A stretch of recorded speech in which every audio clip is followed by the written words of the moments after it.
Namaste. Somebody had asked, what is it to be in the state of realization? What's it like in daily life? How does it actually translate out and how does it work? What happens? So this is the writing that came out of that to attempt to try to explain what takes place, what remains. Okay. I said realization, from your point of view, it would be an altered state. But it's now my only so-called state. Once these false notions and conditionings drop, you don't pick them up again. And at that time, when so-called enlightenment happens, okay, that which was your individualization into the ego personality dissolves, so to speak. So from then on, you are non-separate from existence. You do not experience anything as being separate from that point. You are that. When desire drops, it is only karma that continues to play out. Okay? But you are not involved within the action of the body. It is consciousness that moves you. Within myself, where there is no within or without, when someone asks a question, the answer is just there. It appears within the framework of consciousness. There is no rational thought pattern that's happening. Otherwise, since there is no longer any search, there is only silence. Any random thoughts that may occur are only clouds with no substance and not really recognized. So this was written very soon after realization, when there were still a few scattered random mists of thought that would come through. Since then, all of that has totally deconstructed, and for years there has been absolutely no thoughts that arise. It's just that continued silence, continued stillness that pervades, that remains, that is. Okay. All others are only aspects of your own being, as all others' essence is also the source. Since only source remains for you, the other personality awareness also ends. Only truth remains. Therefore, you can state that I am the embodiment of truth. So I hope this explains somewhat that reality commonly known as realization. It's not something to be obtained, for it is truly the only reality, and all else is only a reflection that's distorted, an illusion of truth. So love and blessings be a great existence. So I hope this helps to explain a little bit. Yeah, for others it would be very much an altered state. But for here, it's the normal daily consciousness. Okay. And like I said, it takes a good 5-6 years to settle into this. When everything first blows out, everything is awe-inspiring and just wide-eyed like this, wandering around. And one has to teach themselves to speak again in normal nomenclature, because what takes place when the I blows out, the persona, one has a tendency to say this one, because there is no construct of an I. It feels so foreign to say that. It's not that you're trying to make yourself seem big or whatever. It's just, it's foreign at that point to say I.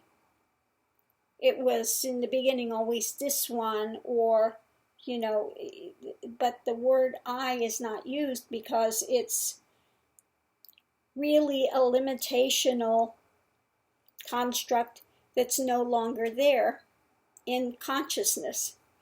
So this is what takes place, why when realization happens, sometimes the language will change for a time.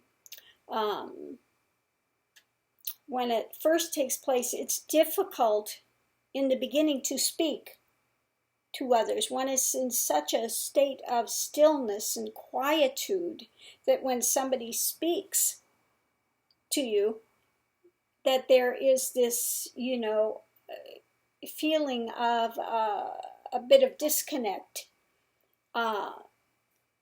It's like you're listening to an echo. One's listening to their words, but like an echo from a faraway land. Very hard to try to explain what takes place in the consciousness, that cognition between this absolute shift in reality, and when one is attempting to navigate the divisionary world, because one has gone from being totally in a divisionary world with mental thoughts and feeling of these separations that one construct speaking to another construct, etc., to all of a sudden all of these things just dissolve, okay, and one is just simply is, and there's not feeling of any separation. So when another speaks, it's like an echo that one is navigating, okay. People ask about emotions. Yes, emotions still come because it's still a physical reaction of the form that one is aware of, okay. But the difference is that here, since there's no mental spin with it, nothing clings. It's like Teflon. It's momentary, okay, and then it goes. But one is not sitting there cranking on these things. It's like a wave that comes, okay, it disturbs the consciousness, a wave comes, and then it settles immediately into stillness, okay. That's all. You become the ocean of consciousness. There may be waves on the top on occasion, but one is that stillness, that the whole body of ocean. Okay, so one has entered a totally different framework of reality, okay, how one navigates through reality. Can I go back and recall the days before realization? In a way, yes. In a way, no. There is, it's like trying to remember some old movie that one has seen years and years ago. You can see the players, you can understand the storyline, but there's no impact on you because you're not the player, okay?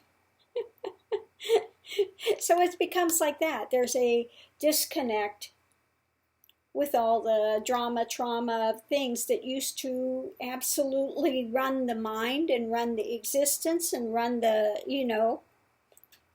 run one into depressions and angst and all of these things that were in place so many years ago. It's when it ends, one no longer can connect with that, okay? You know what happened. It's like a dream. It happened in a dream, but it has no basis in reality anymore. It's an old story. It's an old play, an old film, if you will. The tape got cut. It doesn't play anymore. It just simply doesn't play anymore. Okay. Again, this doesn't mean, some people have this mistaken notion that realization means that you're going to be on the yellow brick road of fantasy. Everything's going to be magically fabulous. That's not true. As you saw, Ramana developed cancer. Okay, I mean, things happen. The body is its own construct and does what it's going to do in the world. Okay, body still plays out its karma. Whatever it has to go through, it goes through. Okay, so that still takes place. Okay, so it's not that everything magically is, perfection.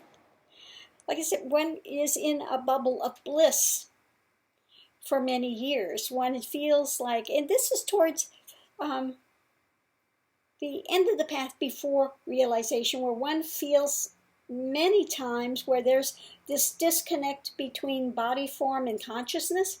One feels like a bubble of consciousness floating around. It's such an odd feeling.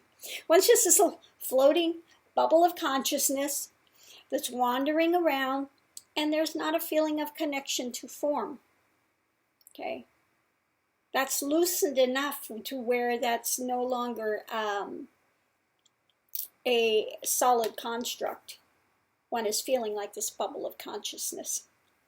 And some light waves of mind come and go. One sees it, but one is not taken in by it. One knows the illusion of it. One knows that it's like a dream state, that comes and goes. Okay, so things become very rarefied. It becomes not solidified anymore. The further one goes, the less solid things become. And then it's like the Zen master will say, before realization, you chop wood and carry water, and after you chop wood and carry water, life becomes very normal again. One just goes back. What remains when the end of the search is just to go back into life. That's what remains. One just goes back into life and plays out that life, whatever is there. But there's nothing any longer to search for. Okay, there's no longer any distraction of that. One knows what they are and what they are not. One understands the reality of existence, that nothing is born, nothing dies in the end. Forms come and go. They're just a point of reference, a point of experience with no matter which plane of existence one finds themselves, they have an appropriate form to be able to experience that plane of existence. Okay, that consciousness, though, remains the same. That consciousness is unchanging.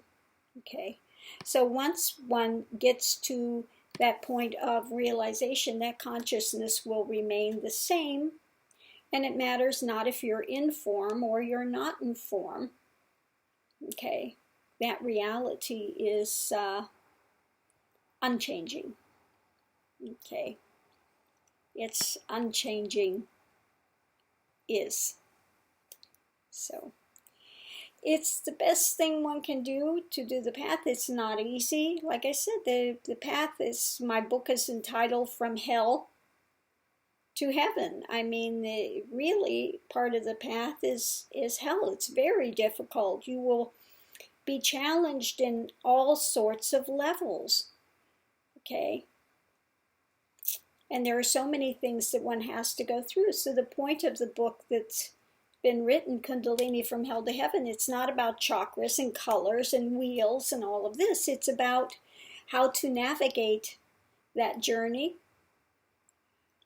What's the best way to navigate it, the things to look for, helpful aids along the way, what's beneficial and what's not.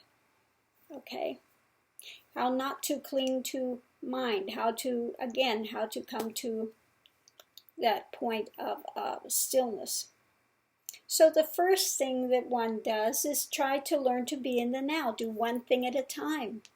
If you find yourself multitasking, bringing yourself back to this moment, do one thing at a time with full attention and intention, and learn how to be more in the moment and focused, so that eventually one can do the neti-neti, looking at things objectively, watching the mind, how it plays, how it comes, how it goes, what arises, what brings emotions about, what causes emotions to rise. Watch them come and go like waves on an ocean. Okay, be able to see them and watch them and not be pulled out into so much drama. Okay, this is the benefit of if you go to a longer type of a meditation thing where you're just sitting for many days, because you'll have all these scenarios popping up in the mind and all you're doing is sitting. You'll be running all these past things and these projections, so you'll see at that point, since you're just sitting, there is nothing there that you can layer onto it and say, well, it's because of this person or that person, or, somebody looked at me the wrong way, or whatever it is, that these things are rising and falling. One is just sitting. Okay, so you begin to see how this mind play comes and goes, and it really, many times, it's not attached to anything. One just latches onto something to try to attach it to and project it out, whatever. Okay, so this is what it's like to be in realization, and what the living reality of it is. And again, it doesn't make one feel there's no specialness in it. In fact, it totally deflates any idea of that. These want to say, I'm enlightened and you're not. Well, enlightenment is just, it's nothing more than coming to the reality of being. That's all. Coming to the reality of being. There aren't many realities. There's a single reality of being, and it belongs to everybody, every animal, every bit of consciousness on this planet. So how is it higher and others lower? It's just simply not. What I am, you are. That's why we say, what I am, you are. Not saying I'm a god, I'm an avatar, I'm this, I'm that. That's ego. Once they say I'm a god, I'm an avatar, and put me up, and this and that, and you're such a lower consciousness, that's ego.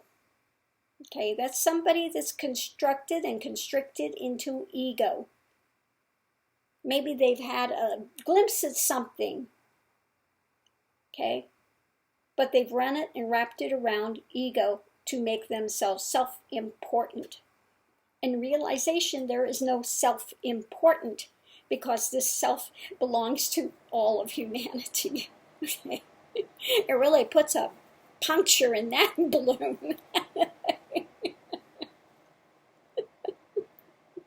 So enlightenment, realization, is just coming to the recognition, blowing out the nonsense and the drama, the illusions, the highs and lows of, and bringing everything to, like I call, 0 point balance. Okay? Coming to 0 point balance, and knowing this liberation is available for every single person in that same cognition. It's really a great leveling field. Okay? And again, this is why I speak out about ones like Nityananda, or these ones that want to set themselves up as some great important, I'm an avatar, and look at me play dress up, and I'm this and I'm that. It's nonsense. All of these energies, whether it's Kali, it's Shiva, it doesn't matter what that energy is. We all contain all of those energies within the construct, within. All of those are a part of our being. Every single one of those energies is a part of our being. Okay? And when one is going through the path, one can connect to those energies. Just as in this path, when you reach that point where there was a connection with Krishna, you would see Krishna in everyone. You would be Krishna, they would be Krishna. It's all Krishna. You would just see this dance. Okay, this dance of Krishna, this happiness, this joyous, this, bhakti dance. Okay, so if you connect with that energy within, that's what is there. That's what's seen. That's what projected outward. That's the reality that comes place. This is called this God realization. Okay.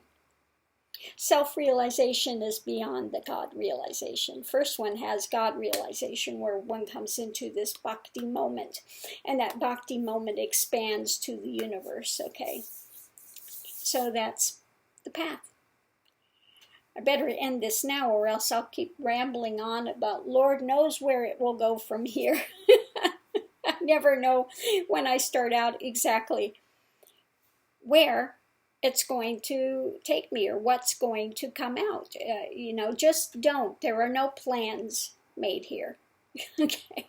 It just proceeds as it proceeds, and that's it. So we're going to close this out here, or we can keep going for eons. Namaste. Bye.